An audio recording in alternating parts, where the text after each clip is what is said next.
Hi, welcome to the Pursuit of Truth. So the thing I didn't mention in the last one, The Death Amongst Us, although I have mentioned it previously, is to do with life and death and existence, is the fact that what I'm talking about is like it's existential. But yeah, it's not. And anyone listening to it is probably thinking, yeah, and then whatever, but it's a certainty for all of us. Well, unless they find some way of making us live forever, we're all going to, as the Quran puts it, taste of death. And that's a reality, and yet we often don't really think about it, and maybe because for obvious reasons we don't. But it's funny how, when you have like fears of things, that are very current, as it were. Whereas this, we don't really have that much fear over it, despite the fact that it will one day happen and we'll be no more anymore. It feels, like I always say, strange to that idea of being no more, because all you've known is existence and experiencing it. But as I found out recently with my mum, that is very real, and that the other thing that made me to do this one today was because I was speaking to my 7-year-old Aidan, and he was saying he wanted a brother, and I was saying, well, we've got 3 kids, and obviously I'm nearly 50, and that's it now, type thing. And then he was saying that, when he's a dad, he's going to listen to his son. And I was sort of saying to him, and then about playing games. I don't know why it came up, but because I was trying to fix the Xbox controllers, but suddenly stopped working. And then I was saying to him about playing games, and then he was saying, I was saying, you can tell your son how me and you used to play games, Roblox and Goat Simulator and Fortnite or whatever. And then he was saying that, he would, come here to this house to, as if he's in a different place. He already has that idea that he knows that he will be somewhere else and then come back here to play the games with his son on the old computers. That's what he said. I mean, that's quite amazing, but it touched me because of the resonance of he didn't realise that, I wouldn't be there anymore. And maybe that's also the reason why I'm thinking about death so much, is because of having kids, because it makes you realise that, it gives you that extra thing to live for, and it also gives you that idea that if things work in the normal order of things, you're never going to be there for a lot of your child's life. And obviously, when the twins, when they were younger, when we were older, so. And like with my mum, I got 49 years with her. My dad still counting, but with my kids, I doubt.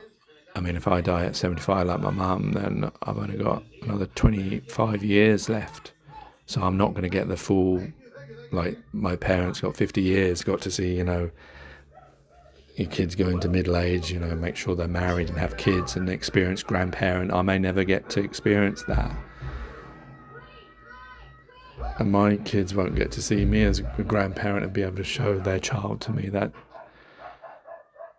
I know that's like 25 years off, but time is relative, because now, 25 years ago seemed like a long way off, but it will eventually happen. That's the thing, that's why, when the fear of flying that I try and get myself around is that, the moment I'll be on the plane, then I'll be in South Africa, and then whatever, and, time will just pass. It always does. You just have to let it do its thing, and it does.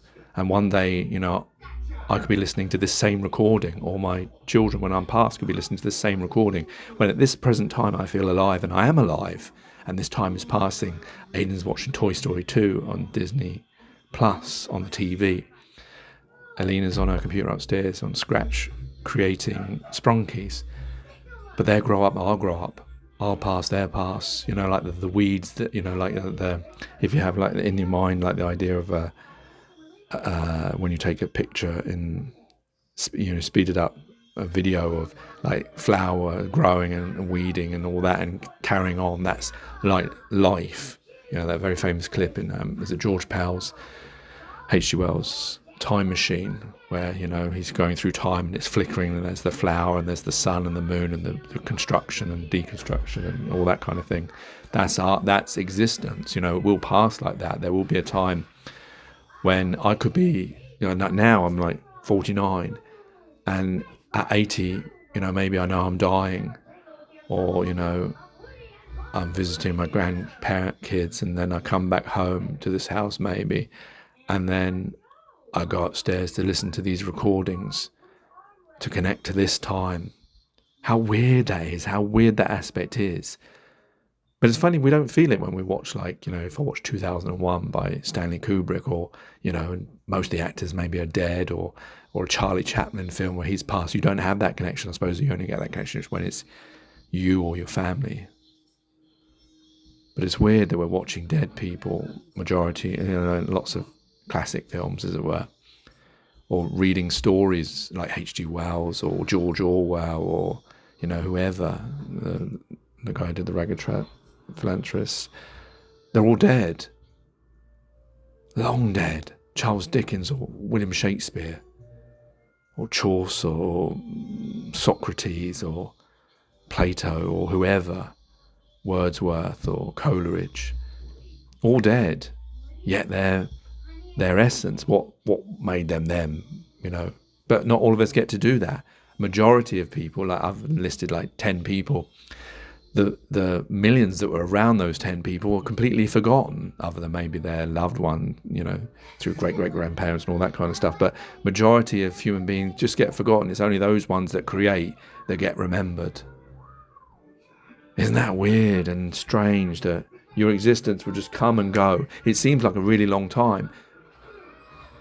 Like history, you know, like thousands of years ago, where I'm standing now was completely different, you know. Even if you go back to the time of, if we were like cave people, how we were. And yet that time has passed and come to now. And that time will carry on to the future, maybe to the end of humanity. One day, maybe, you know, like in a Ray Bradbury story, someone will be listening to this on the last day of humanity, before the sun explodes or the earth explodes, or there's no oxygen left, or nothing left, and there's that last person just listening to this, and then dies. And there's no more humanity, no more living, no more experience, no nothing.